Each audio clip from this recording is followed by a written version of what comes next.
And hello, and welcome to the Slam Jam Wrestling Podcast here from Extremes.tv. And I welcome you one and all as we're going to go over some of the latest wrestling news and rumours, and we're going to be talking about the big show from this weekend. Yes, that's right. Impact Wrestling's Against All Odds. No, but I will do another podcast on that later today, so do check that out. Today, though, for now, we are going to be talking about NXT's TakeOver In Your House 2021. So this was the second time that we were back with In Your House, because obviously last year this started up when there was the pandemic, which meant that none of the takeovers could go ahead in other locations, so they had to do them just with no audience, and they brought back the old WWF In Your House pay-per-view theme, which they've obviously still got here, and I hope it's a theme that will continue more in the future. But for now, I love the retroness of it. I think everyone is happy to see Todd Pettengale back, and we even had Doc Hendricks, which is super fun as well. Michael P.S. Hayes there as Doc Hendricks. And even as another retro callback, we had the $1 Million Man, Ted DiBiase, in the show. And this is just... it was a really good show overall. We're going to be talking about some of the wrestling news, rumours that were kind of impacted by what happened at the end of In Your House, and how that may play into things going forward. If you haven't seen the show yet, there will be spoilers. I will give you that warning. We're going to be doing more of these podcasts in the future, which will just go over some general wrestling news and rumours, just to break down my reaction to them. But for now, let's get on with the show and the results. So, first of all, we had a winner-takes-all tag team trios match. So, six-man tag. And it had Bronson Reed, the North American champion, tagging with MSK, Carter and Lee, the NXT Tag Team Champions, against Legado del Fantasma, which is Escobar, Wilde and Mendoza. And this was a fantastic match to start off the pay-per-view. Constant action, like one spot in particular, just where there was dive to the outside after dive to the outside after dive to the outside, all building up for Bronson Reed to take a dive to the outside. He did a dive through the middle rope, and there was no injuries with these dives. I know on Twitter recently there has been controversy over everyone taking dives to the outside, but this all looked good. I kind of trust NXT under the WWE, the Performance Center, literally going to be the best place in the world to train them to do this. That they were all doing that safe. But just an epic match, just early, the way they're putting Bronson Reed over as like an absolute monster, where people are trying to take him down and he's just like laughing them off. We also got that. It was interesting because we did get that later on with karrion-kross in the main event, where people were just trying to take him down and weren't able to with the clotheslines. But Bronson Reed, okay, Samoan Australian. Let's see what it says his height. So he's only 6 foot, 330 pounds. My fear about him in the future is when he gets called up to the main roster, he will come down with a case of main rosteritis, which is that unfortunate disease that you catch whenever you leave NXT and you're not obviously vaccinated to be able to survive on the main roster. So he looks like a beast in NXT, but that's because a lot of the roster is somewhat smaller, but in this six-man tag he looks like a monster, stocky chap. Escobar, Wilde, Mendoza going for all the titles on the line. So even if Reed didn't get pinned, if Carter or Lee were to get pinned, not only would they lose their World Tag Team titles, but Bronson Reed would lose the North American Championship as well. They spoke about that this is a callback to an In Your House back in the day, and I'm trying to remember who it was. It was Shawn Michaels, who I think was the world champion, Diesel, who was the Intercontinental champion, and whoever they were against. And, oh no, or am I thinking of something else? And then there was, like, the tag team championships, where it was, like, winner take all. and they ended up winning the tag team titles. Was it Owen Hart and Yokozuna? I can't quite remember how the dynamic of that worked, actually. Because, okay, so obviously it would have been assigned, even though I didn't really pay attention to this, who would have taken the tag belts. And, you know, because one was if you, like the tag team wrestler, but you pinned the North American champion. Does that mean you get the championship of your choice? Who knows? I'm sure that was quite clear, but didn't really think about that until I'm trying to explain it here. But great match. Only a couple of hour show, as it always is with the NXT TakeOver shows. We got Xia Li defeating Mercedes Martinez. Again, very good match. Not a particularly long match. We had obviously another women's division match later on in the show, which was given more time for the NXT Women's Championship. But good match here as well. Big match, which was of my interest on the show. Absolutely. $1 million championship. I love the idea of bringing back that belt, bringing it back, making it a big deal, because frankly, it is a really big deal. But having Ted DiBiase come out, just with his music hitting, he looks obviously older, but he still looks like the $1 Million Man. The $1 Million Man, Ted DiBiase, to me, never looks like a young guy. So just seeing him being the $1 Million Man coming out, I wish he'd come out, he was in a suit, he was dressed respectfully. I wish he'd come out with a little bit more bling or a little bit more flash about him, but I guess the idea is that the $1 Million Man, Ted DiBiase, may be slightly more conservative in his older age. So he's not coming out wearing like his classic green, he's not got like the dollar signs on his like tuxedo and stuff like this anymore. But setting up Cameron Grimes, LA Knight, obviously former Eli Drake, going for the vacant I love the fact, vacant $1 Million championship. Of course, well, it is vacant. The last one to hold it, of course, was Ted DiBiase Jr. And I was very much hoping LA Knight would win this. I like Cameron Grimes. This was a ladder match, which it's an interesting thing, a ladder match for the $1 Million championship. To me, that didn't 100% fit. That wasn't like the natural fit for what I felt, but of course it was a very good match between them. They were both putting everything they'd got into this, and I was very much hoping that LA Knight would come out on top, just because, I mean, look at him, look at the character. They can push him further in the direction of being like the $1 Million Man. And yeah, I think he is the right choice. He can absolutely have a gimmick built around being the $1 Million champion. Whereas Cameron Grimes, his gimmick is so far away from there that I don't feel that would be a good fit for him. But anyway, LA Knight won. I look forward to seeing how they develop his character, because obviously he's only been in NXT for a short while now. I'm trying to fact check this for when he actually came to NXT. Obviously he was in NWA this time last year. Or at least I think so. It's just interesting to see. Returned to WWE 2021. So yeah, it's actually February 14th he had re-signed. Wow. So I think he's going to do great. We had after this we had Raquel Gonzalez defeating Ember Moon to keep the NXT Women's Championship. I think that was the right decision here. Raquel obviously has got a lot of hype around her currently. She needs to hold on to the title longer, in my opinion. She shouldn't just be a transitional champion. She shouldn't just lose it. She's only had it a couple of months, I reckon. When was it? That was at the last takeover, so April kind of time.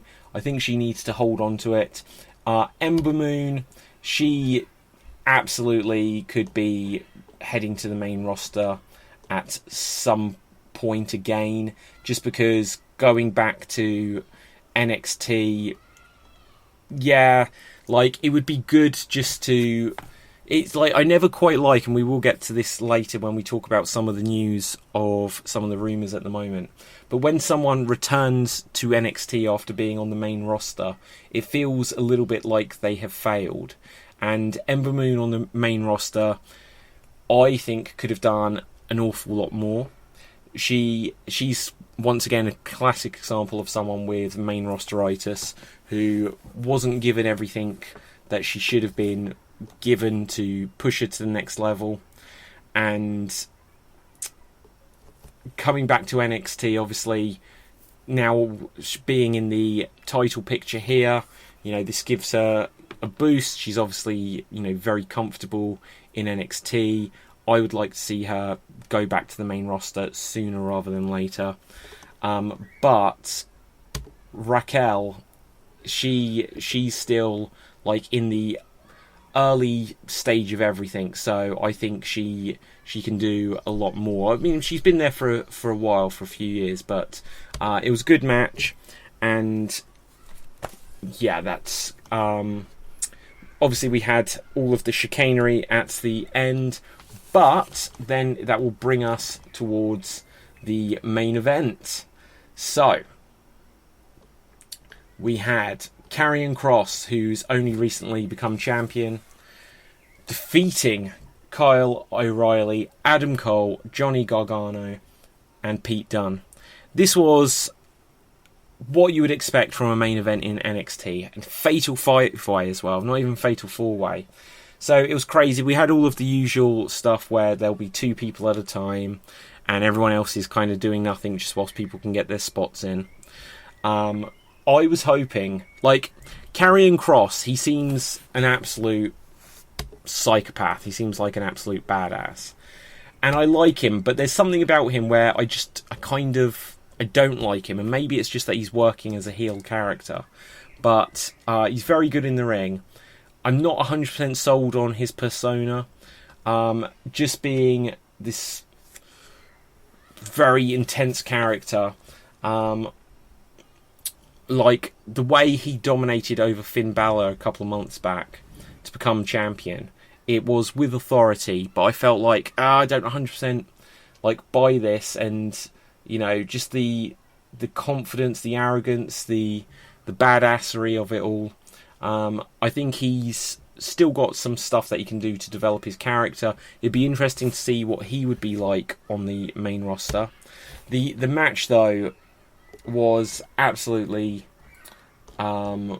fantastic match, back and forth, false finish. Just one point though where Adam Cole on the outside, Karrion-Kross saying I'm not done with you.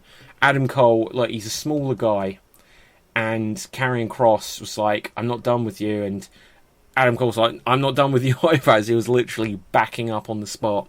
And obviously Adam Cole went for the first punch there, but Karrion-Kross got the better of him.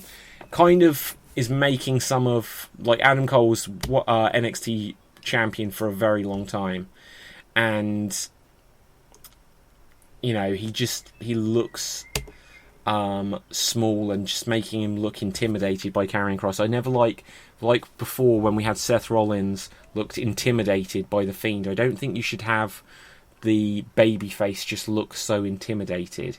They should be brave in the face of it, but just literally backing up, it said so much Kross is going to kill you. Kyle O'Reilly, it was good for him, being in this spot in this match. Johnny Gargano's good as ever. Pete Dunne, I was kind of hoping that Pete Dunne will get the NXT Championship, because I think he should get it at some point. It'll be interesting to see how long he is in NXT, if he will go to the main roster, if he will go back to NXT UK ever. I think when, once we're completely past the pandemic and people can easily fly back and forth and do whatever, it would be nice for him to come back in a big way when NXT UK, in a bigger arena for NXT UK, say, look, because just imagine when WWE comes back to the UK, it will be an utter sellout. People are talking about the fact that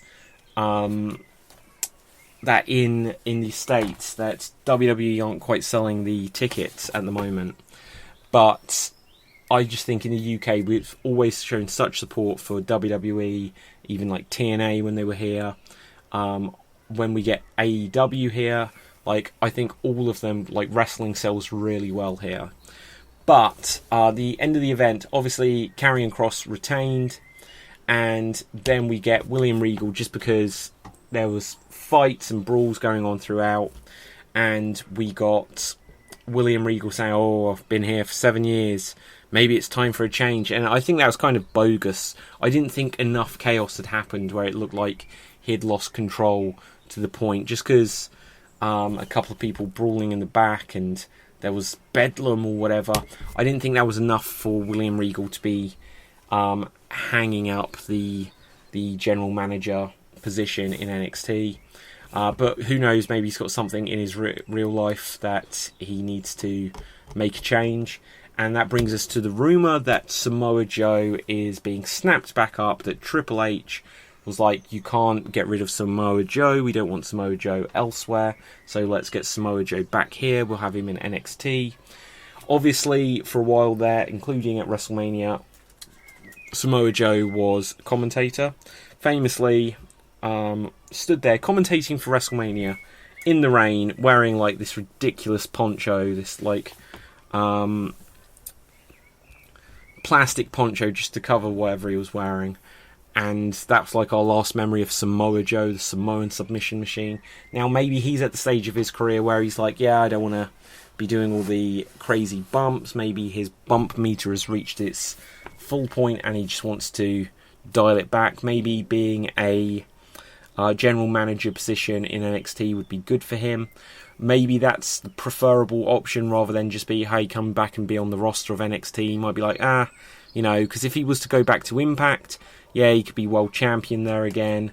And I kind of doubt that they'd give him that, actually, even Impact at this stage. But AEW, I feel like he'd go in there and they'd just Christian cage him and not quite give him the world championship run. They'd probably give him a match for it, and Samoa Joe is definitely good enough. He's not at the same level perhaps he was when you think of him in TNA in 2006, 2008. But if NXT have got him back and they've got him in a general manager position where he'll occasionally have a match, that could really work. So that was NXT TakeOver In Your House. We spoke about Samoa Joe potentially returning. Let's see what else we've got in the news here. A lot of it is just going to be the stuff that's the fallout from NXT TakeOver In Your House. See if there's anything else going on. I like to check the Twitter, so we're going to refresh the page, see what we've got. And oh yeah, the podcast is live. Let's see what we've got here. Scrolling through, I love to. Okay, Iron Sheik on the Twitter. Suplex the Earth. Excellent. That's classic Iron Sheik on Twitter. It's always, if you don't follow the Iron Sheik on Twitter, it's one of the most enjoyable Twitter feeds to follow. I'm just going to bring up Iron Sheik's Twitter and just I'll give you the censored version just in case this gets dinged on YouTube at all. But let's see what we've got. The Iron Sheik. Tell you his most recent tweets. Pinned tweet. It says, take a minute of your day to be nice to someone, you dumb son of a bitch. Suplex the Earth 16 minutes ago. Then let's see what we've got here from yesterday. Big baby, go F yourself from the Iron Sheik 17 hours ago, 22 hours ago. Explicit warning, go F yourself. Let's see what else we've got here. Sunday, hashtag Sunday vibes. Shut your effing mouth, honestly. Shout out to everyone that can go F themselves.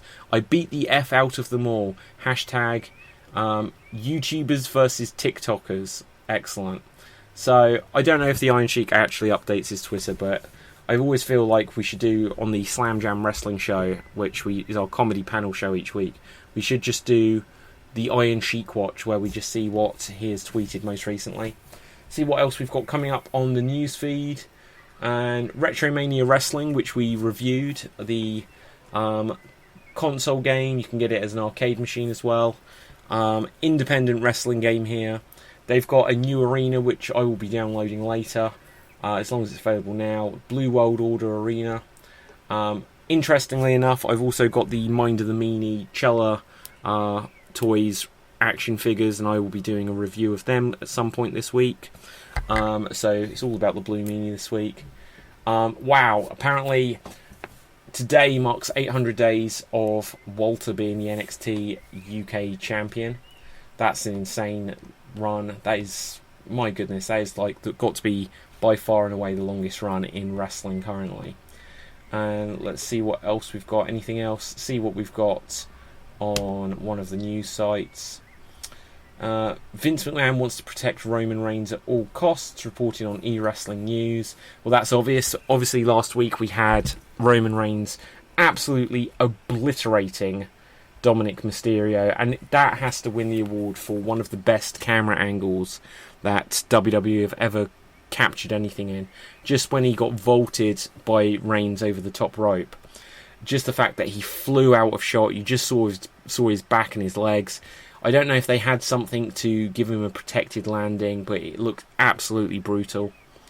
And that's one of the things which they can do when they're at the Performance Center. Oh, in a moment I will tell you about my experiences at the Thunderdome. But we'll also talk about that this week on the Slam Jam panel show. But at the Thunderdome, they can have something where Roman Reigns throws Dominic Mysterio over the top rope, like powerbomb, just vaulting him like a lawn dart. And he could have landed like really safely. But then they just don't show you that because they use that fantastic camera angle. And then they could just have that pre-shot or however they want to do it just to protect him there. Look at this. Apparently NXT launch official TikTok account. I will make sure I follow that.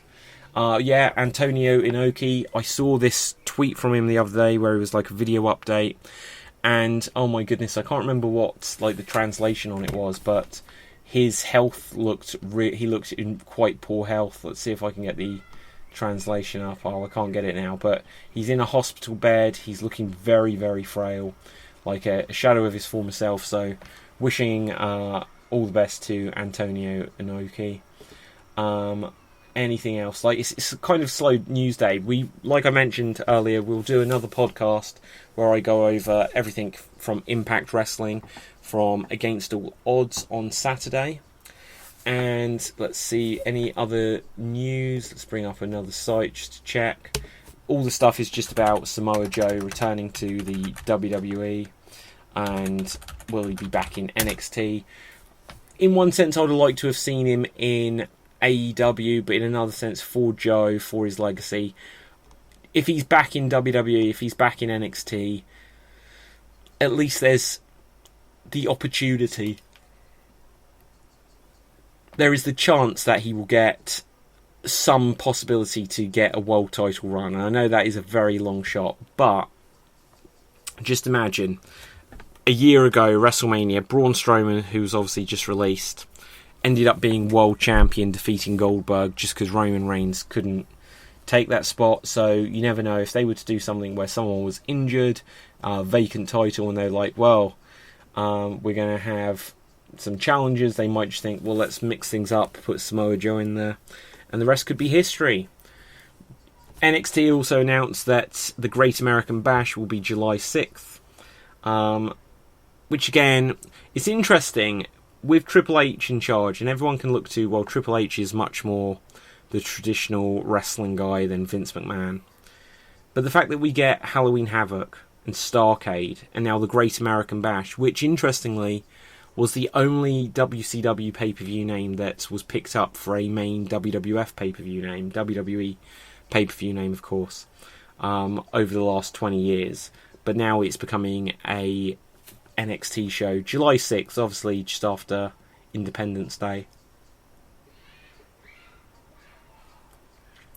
But yeah, with this, I think that's going to mostly do it. I'm going to remind you all that we have the Slam Jam Wrestling Comedy Show, which is a comedy panel show, which is on Wednesday at 7 p.m. UK time on Extreme Improv's YouTube channel. So www.youtube.com/Extreme Improv. Check it out, just because there is a good mix of discussion. There is a good mix of trivia, like questions, challenges. So any wrestling fan can enjoy this. We do impressions of wrestlers. We do some light improv. It's not an improv show, but it's got some elements of improv in it. Usually we'll have to do impressions of wrestlers. We'll do a theme tune round. We're going to have some fun stuff this week. So, I will be back with you all later just to go over Impact Wrestling. And of course this affects AEW as well. Go over Against All Odds. Did Kenny Omega keep the Impact World Championship against Moose? We'll discuss what other implications does it have for anything else going forward. We will discuss all of that as well. For me, until next time, stay safe, always stay extremes, and keep on slamming and jamming, biatches.